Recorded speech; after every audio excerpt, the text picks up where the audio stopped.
Hey yo, what a doing, Lich crew? Welcome back to another episode of Half Court News. It's your boy NLE Choppa, aka the self-proclaimed YouTube Rookie of the Year, and you know we got an all-star starting lineup for today's story. So without further ado, let's jump into it. I'm already done, can't have your thought back.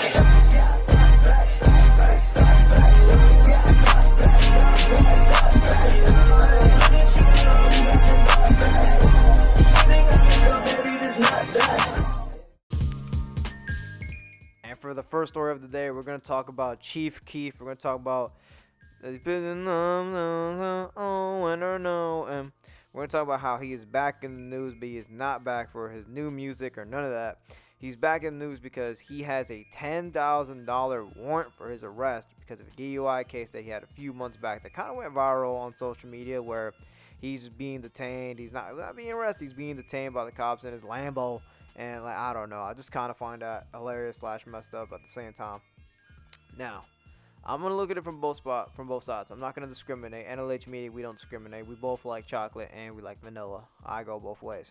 Now, what I'm gonna say here is the fact that, from Chief Keef's perspective, it's kind of lame. Why would you just not pull up to court? Just pull up, do what you gotta do, defend your case, get your lawyers, and then get the hell out and get it over with. I think look at it from the court perspective. I understand it.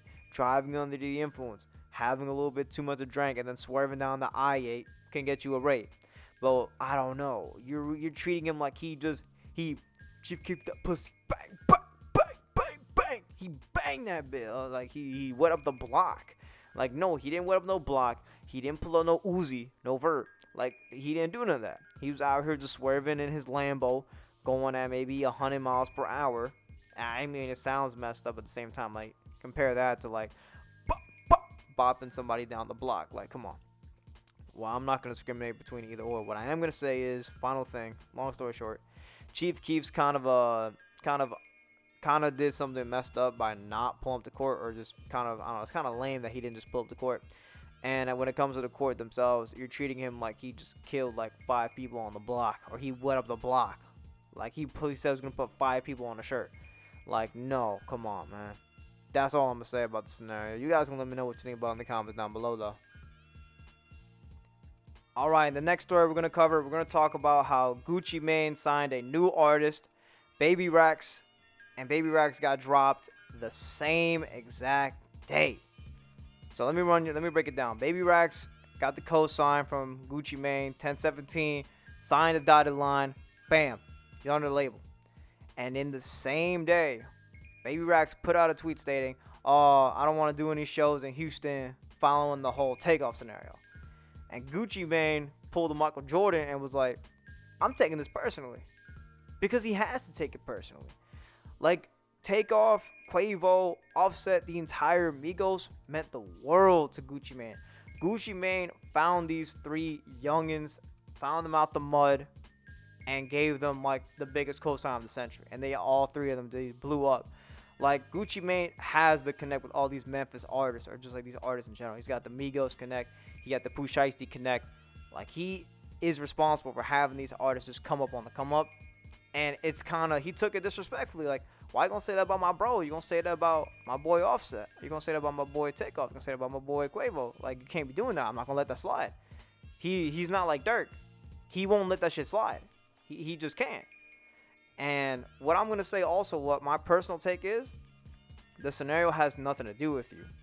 You have nothing to do with the Takeoff shit. So why do you care about it? I don't know. I just find it idiotic that you're really gonna risk your future just for that. I'm not gonna say like his career is done, but what I am gonna say is, no one's gonna pick this kid up for a while. For a while. At least until the Takeoff scenario, the Takeoff situation clears up. That's not gonna clear for a little bit, because it's probably gonna still be an ongoing scenario. PNB Rock is still an ongoing scenario, and I covered that story months ago. Nothing has happened. We figured out who the shooter was, but no convictions, no nothing. So this story's gonna keep on going for a while, man.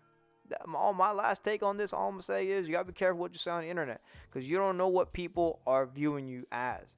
You don't know if they're viewing you from the positive perspective, trying to connect with you, or from the negative perspective, trying to put hate towards you. You gotta be careful with what you say, no matter what. And that's on God.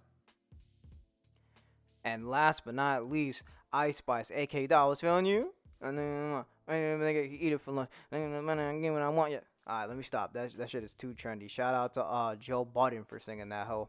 What I am gonna say is that she is trending in the news once again, not for the stacky stacks, even though when she throw it back, she make it clashy from the trap. Hey. NLE getting back in the booth, but for real, no bullshit this time. She's back in the news because she responded to a tweet that NLE Choppa put on his Twitter account stating like, oh, I'm gonna name my new single Ice Spice, and then she's basically like, oh, you better chill out, you better chillax, bro. And what NLE Choppa's gonna say here is, Ice Spice is just doing this for attention. I can already tell you that off the rip. She wants the attention. She wants people to keep talking about her, and she's following the LeVar Ball effect of any news is good news, but not in this aspect. I feel like if you're anyone of like a celebrity status, you kind of have this responsibility to not fuel the flames of whatever the criticism or whatever the media is telling you, because if you do, you're going to be looked at in a more negative manner. This is more or less comparative to what Kyrie is doing in the NBA. When Kyrie Irving keeps on fueling the flame of whatever's being said on Twitter, whatever's being said on Instagram, it just makes him look more or less like the villain. And you don't want to be the villain, whether it be in the rap game or whether it be in the NBA. I mean, look at the biggest villain of all time. Shout out 6ix9ine. Shout out my homeboy from Marshalls. When he first came to America, his first few words were, 6ix9ine, he snitch. That's the first thing that he's fucking saying, bro. But, like, all jokes aside, like, you cannot be the villain. If you keep fueling the flames, people are going to view you in a negative manner. I promise you, if she keeps on fueling what's going on with NLE Choppa, it's going to make her look bad. But she's going to keep doing it because she's getting the attention anyway. That's my final take on it. Ice Spice, you can keep on doing whatever the fuck you want to do. The Stacky Stacks is going to save you, but they're not going to save you for long. Period. And that'll be all for another successful episode of Half Court News. I hope you guys enjoyed it. Make sure to like, comment, subscribe. Always helps the channel out. If you guys made it all the way to the end of the video, though, comment down below Stacky Stacks. And with all that being said, NLH, never lose hope. And I'm going to see all y'all in the next video. Peace. Yo, hey, they told me never lose hope. Hey, they told me never sell my soul. Hey, I'm about to roll another blunt just to